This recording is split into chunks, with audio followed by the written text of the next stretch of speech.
nagkakasalubong ko si pare itong Angustangos. Ano nangyari doon? Meron bang away o ano nangyari sa inyo? Galing yun dito. Ano bang ginawa? Anong ginawa dito? Bumengbang. Umenbang? Oo. Bakit sino bimengbang? Sino ba? Edi ako. Oo, bakit? Ako, bakit?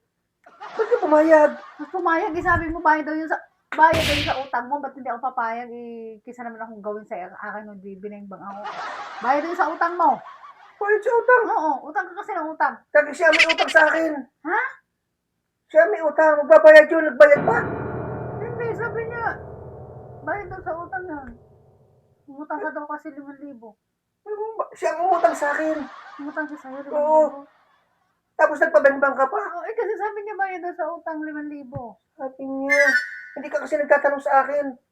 Saan ka ba kasi galing? Ano nangyari sa'yo? Binigbangan eh. Oh. Saan ka ba kasi galing?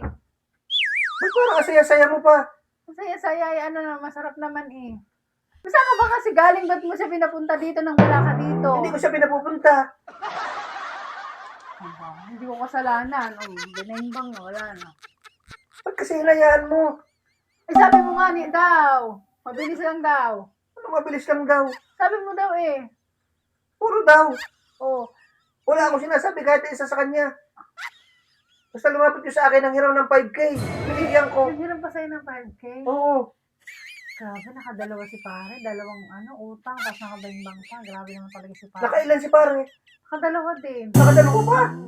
Anak ng tete. Nakadalawa pa. Oo. Kasi si pare tete. Ay, sandali. Hayaan mo na si pare. Masarap si pare. Huwag mo nang kabuli. Bakit Hayaan hayaan? mo na. Okay lang yun. Hayaan mo. Bayad ka na sa utang.